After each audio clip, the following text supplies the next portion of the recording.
안녕하세요. 겜박사 제임스 겜박스입니다. 오늘은 치첸이샤를 보는 버스 투어를 신청했습니다. 저를 호텔에서 픽업해서 관광버스를 타는 곳까지 데려다 줍니다. 그러게. 근데 저희는 호텔존에 데려다 주는 줄 알았는데 이상한 외진 곳으로 가길래 불안해서 별의별 상상을 다 했습니다.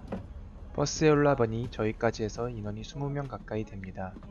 버스는 출발하고 가이드분께서는 멕시코에 대한 간단한 상식 등을 가르쳐 주십니다. 그리고 나서 한국인의 밥상 멕시코 편을 틀어주셨습니다.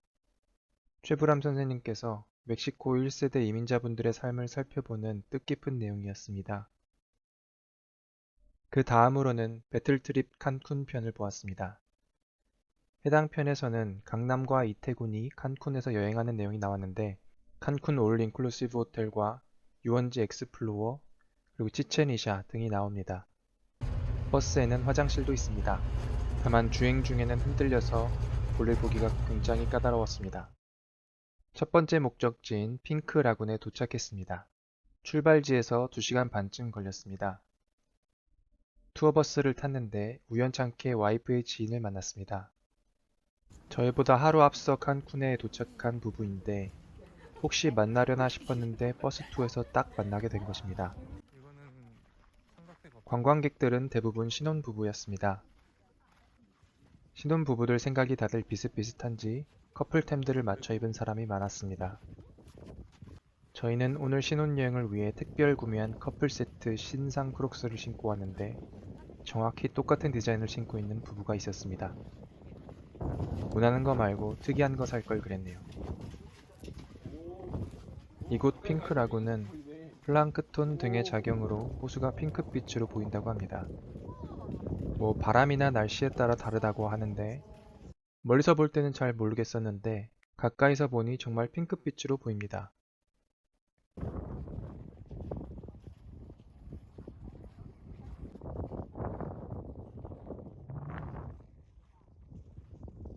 근데 뭔가 퇴적된 것 같이 보이는데. 플라멩고의 똥오줌? 어이. 먹을 게 있나? 먹을 게 있나 보죠. 계속 떠먹자.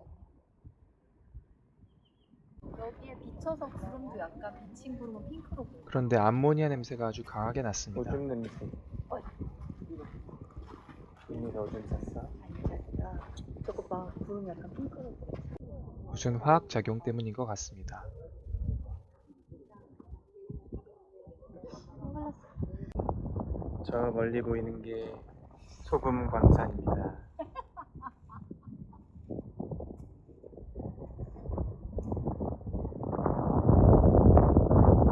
다음 장소 가요. 핑크색이에요. 더워. 냄새나요. 오줌 냄새. 잠깐 사진 찍고 구경한 다음 다시 버스를 탑니다. 이번에는 영화 아포칼립토를 틀어줍니다. 그런데 저는 너무 졸려서 보다 잠들고 말았습니다. 이번엔 3시간 정도 달려서 이길 세노떼에 도착했습니다. 이곳에서 점심도 먹게 됩니다. 그런데 오전에 비가 와서 밥은 먹어도 세노떼는 못 들어갈 수도 있다고 합니다. 문을 열어놓으면 어차피 저희 부부는 세노떼에 들어갈 생각이 없어서 큰 걱정은 없었습니다. 이길 세노떼는 세노떼 입장료 플러스 식사까지 패키지로 해서 350불 정도 하는군요. 팔찌를 차고 입장합니다. 물을 들고 가는 커플이 물을 빼앗깁니다. 물을 왜 못 들고 와? 아, 내부에서 사 먹으러 가.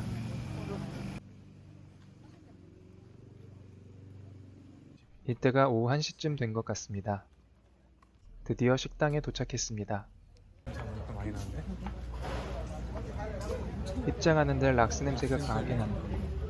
그리고 뷔페인데 직원분이 퍼서줍니다. 코로나 때문에 이렇게 배식하는 것 같습니다. 대충 둘러봤는데 썩 마음에 드는 음식이 없습니다. 호텔 음식은 다 만났었는데 천국에 있다가 지옥에 온 느낌입니다. 샐러드 푸고 생선튀김이랑 닭고기 돼지고기랑 소고기 정도 담고 나니 끝이네요. 후식으로 과일 말고 빵이랑 푸딩 같은 거 하나씩 일단 가져와 봅니다. 기본적으로 테이블에 또르띠아가 있어서 싸먹을 수 있었습니다. 하지만 다시 한 그릇 퍼먹을 마음은 들지 않았습니다. 이 뷔페식까지 패키지로 하는 것이 영 탐탁치 않네요. 오늘 버스 투어로 다닌 패키지 중에 유일하게 마음에 들지 않는 곳입니다. 식사로 추가된 금액을 생각하면 저 뷔페가 200불이나 한다는 건데 정말 맛은 별로였습니다. 차라리 로컬 멕시칸 집에서 타코를 먹는 게 더 좋지 않았을까요? 하여튼 밥을 먹는 동안에 다행히 다시 세노떼를 연다고 해서 세노떼 쪽을 가봅니다. 세노떼에 들어가서 수영하는 사람들도 있기 때문에 라카, 구명조끼, 탈의실 등이 완비되어 있습니다. 여기까지는 입장료에 포함되어 있는 내용이고 그 외에 수건은 팔고 있군요. 저희는 수영할 생각이 없어서 그냥 구경만 하고 나왔습니다. 세노떼를 위에서 한번 봅니다. 세노떼는 싱크홀이란 뜻인데 보통 천연 지하수 우물을 뜻하는 것 같았습니다. 멕시코에는 굉장히 많은 세노떼가 있다고 하네요. 아, 그냥 내려갈 수도 있구나. 그냥 봅시다. 미끄러우니까 조심하세요. 그럼 어디 한번 내려가 봅시다. 이 이길 세노떼는 치첸이샤 바로 옆이고 해서 하루 방문객이 굉장히 많다고 합니다. 오트밀처럼 둥둥 떠 있죠. 저기에 락스를 풀지는 않을 것 같고 물이 굉장히 더러울 것 같네요. 게다가 호텔에서 멀리까지 옷을 바리바리 싸들고 오기도 싫고 해서 그냥 저희는 수영 안 하기로 했습니다. 자연 보호를 위해 화장품 같은 것도 지우고 들어가야 한다고 하네요. 그런데 의외로 많은 사람들이 세노떼에서 수영하는 것을 즐기더군요. 와이프 허리가 아프기 때문에 조심조심 계단을 내려가 줍니다.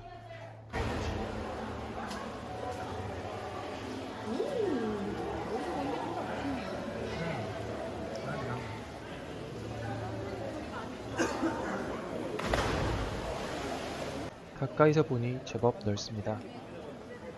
자연적으로 생겼다고 하니 신기하긴 하군요. 단방을 가봅시다. 오늘은 어떤 녀석들을 만나게 될까요? 세노떼를 잠깐 구경하다 올라왔습니다. 안지라고 돼 있는 거야? 밥 먹고 세노떼에서 노는 것까지 해서 3시 반까지 버스로 돌아가야 하는데 시간이 많이 남았습니다. 그래서 근처 공원을 산책해 봅니다. 지금 이제 찍으세요. 어이. 신혼여행 하러 온 거지 유튜버가 되려고 온 게 아니에요. 잠깐의 산책 후 버스로 돌아와서 쉬다 보니 어느새 시간이 돼서 치첸이샤로 이동합니다. 바로 옆이라 금방이었습니다. 치첸이샤는 유명 관광지라 사람이 엄청 많았습니다. 입장 체크할 때 마스크를 써야 할 수 있다고 해서 마스크도 챙겼습니다. 그리고 지금 비가 안 오는데 가이드분이 우산을 하나씩 챙기라고 하셔서 다들 우산을 하나씩 챙긴 모습입니다. 입장료는 외국인들은 571페소인 것 같습니다. 대략 30불쯤 합니다. 치첸이샤로 가는 길에는 다양한 잡상인들이 즐비합니다. 우리나라 등산로에서 볼 수 있는 풍경이랑 비슷하네요. 등산 입구 같은 그 호텔에 뭐가 있었나? 마야 문명스러운 것들을 늘어놓고 외국인들의 구매욕을 자극합니다. 근데 거기 비쌀 걸? 괴상한 동물 울음소리를 내는 잡상인들이 굉장히 많았습니다. 2007년 뉴 세븐 원더스 재단에서 선정한 세계 7대 불가사의, 중국의 만리장성, 뭐라고 하지? 생각이 안 나. 이탈리아의 콜로세움, 인도의 타지마할, 요르단의 고대 도시 페트라, 페루의 잉카 유적지 마추픽추, 생각보다 많잖아. 브라질의 거대 예수상, 그리고 마지막으로 소개합니다. 멕시코의 마야 유적지 치첸이샤입니다. 이집트 쿠프 피라미드와 비교해서 막 크다고 느껴지진 않았습니다. 그런데 가이드분께 설명을 들으니 과연 신기한 점들이 많이 보이더군요. 미스터리 중 하나는 특정 위치에서 박수를 치면 새 소리가 난다는 것입니다. 새 이름은 까먹었는데 어쨌든 마야 문명에서 신의 사자라고 불리우던 새라고 합니다. 이 피라미드 밑에도 싱크홀이 생겼다고 하는데 그 싱크홀의 작용으로 이러한 새 소리가 난다고 합니다. 자, 저희도 머릿수가 좀 되니까 박수를 연속으로 3번 딱딱딱 쳐볼게요. 자, 하나, 그리고 마야 문명은 달력이 발달해서 그러한 점들을 건축에 많이 이용했는데요. 지금은 이렇게 머리만 보이는 뱀에 춘분과 추분 때에는 뱀의 몸통이 드러난다고 합니다. 이렇게 말이죠. 이제 뒤쪽에 축구 경기장으로 이동합니다. 고대 마야 문명 때부터 축구를 했으니 멕시코가 축구를 잘하는 게 이해가 갑니다. 공을 저 원형 돌기둥에 넣는 것이라고 하네요. 그런데 신기한 것은 이 축구에서 우승한 팀 전사들은 목이 잘려서 죽었다고 합니다. 가장 뛰어난 전사의 심장을 신께 바치는 것이라고 합니다. 여기 돌 위에 목이 피분수처럼 쏟아지는 형상이 새겨져 있죠. 현대인으로서는 이해할 수 없지만 그 당시 어렸을 때부터 세뇌를 받고 자란 마야인 전사들은 축구를 열심히 하고 그 죽음을 명예롭게 받아들였다고 합니다. 가이드분의 설명이 모두 끝나고 자유롭게 5시까지 40분가량 자유시간을 줍니다. 아까 말한 목이 잘린 명예로운 축구전사의 두개골이 이렇게 조각되어 있네요. 그 외에도 다양한 마야 문명 유적지가 있습니다. 고대 마야 문명에서는 제사장과 왕이 비가 오지 않으면 기우제를 지내며 인신 공양을 했다고 합니다. 그때 그 제물들은 목을 자르고 심장을 뽑았다고 하는데요. 영화 아포칼립토에 보면 잘 재현되어 있습니다. 그리고 또 다른 시각으로는 마야의 사제 및 고위직들은 달력을 개발할 정도로 천문을 잘 알고 있었기 때문에 비가 오는 시기를 어느 정도 예측했었고, 그래서 이런 인신공양과 기우제는 권력을 공고히 하기 위한 수단으로 이용됐다는 가설도 있습니다. 하여튼 기우제 시기가 되면 다른 부족원들을 잡아와서 남자는 제물로 바치고 여자는 세노떼에 빠뜨려서 죽였다고 하네요. 실제로 어떤 세노떼에서는 유골이 무더기로 발견되기도 했다고 합니다. 날씨가 심상치 않습니다. 비가 오기 시작했어요. 어서 다들 인신공양을 했기 때문에 비가 오기 시작합니다. 오는 길에 아포칼립토를 보는데 그게 저기 있네. 목을 댕강댕강 잘라가지고 저기로 불러 떨어뜨렸습니다. 여자들은 세노떼랑 묶어서 볼만한 이유가 있네. 이런 역사를 기우제를 지내서인지 비가 오기 시작합니다. 가이드분이 우산을 챙기라고 해서 다들 우산을 챙기길 잘했습니다. 비가 진짜 오네. 아니 그 가이드 뭐야? 너무 짱인데? 진짜 20 몇 년 한 짬밥이 있네. 그치? 진짜 짬밥이 있네 그 아저씨. 말도 잘하는 아주 신통방통합니다. 너무 정확하게 말씀. 가이드에 대한 신뢰도가 수직 상승합니다. 빌드업도 잘 되셨다. 시원해. 비오는 치첸이샤도 아름다웠습니다. 화창할 때 모습도 보고 비오는 모습도 보고 일타쌍피를 한 것 같아서 흡족합니다. 다 무너졌네.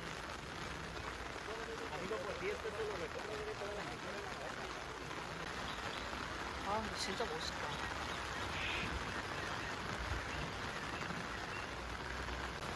제네바 협정서입니다. 여기는 전쟁 미국이 이겨도 이 땅은 가져갈 수 없대요.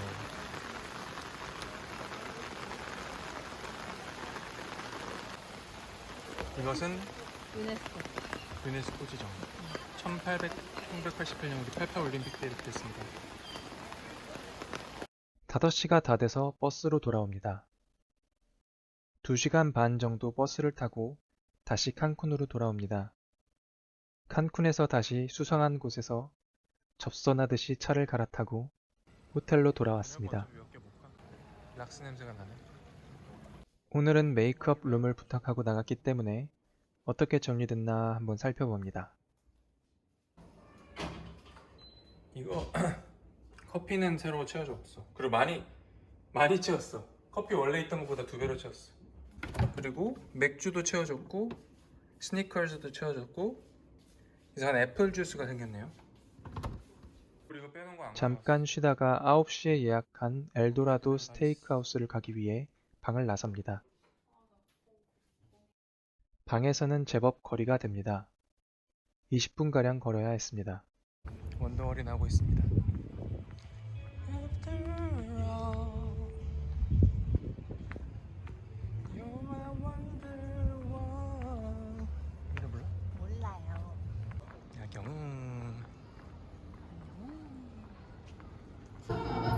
야외 무대에서는 쇼 같은 걸 하고 있네요. 온 김에 잡화점에 들러 와이프 진통제와 클렌징 티슈를 삽니다. 특이한 병에 담긴 데킬라도 팔고 있네요. 아까 본 치첸 이자도 보입니다. 신났네.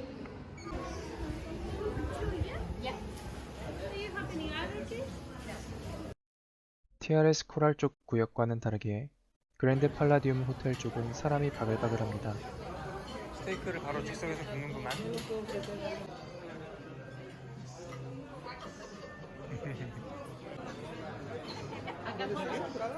오늘 하루 종일 버스 타면서 멀미를 좀 했더니 입맛이 없어서 간단하게 먹었습니다.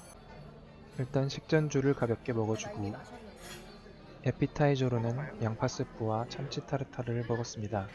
어제 먹은 식당에 비해 맛은 별로였습니다. 메인은 뭐 하여튼 스테이크였는데 룸서비스에 비해 특별히 맛있다는 생각은 안 들었습니다. 여기 소스가 묻어가지고 중간에. 곳곳에 바가 보입니다. 그러나 컨디션이 좋지 않아서 그냥 숙소로 돌아갑니다. 오늘 하루 버스를 10시간 가까이 타면서 허리에 무리가 온 우리 와이프. 이제 신혼여행은 겨우 반의 반 정도 지났는데 과연 깸박스와 김박사는 무사히 남은 신혼여행 일정을 소화할 수 있을까요?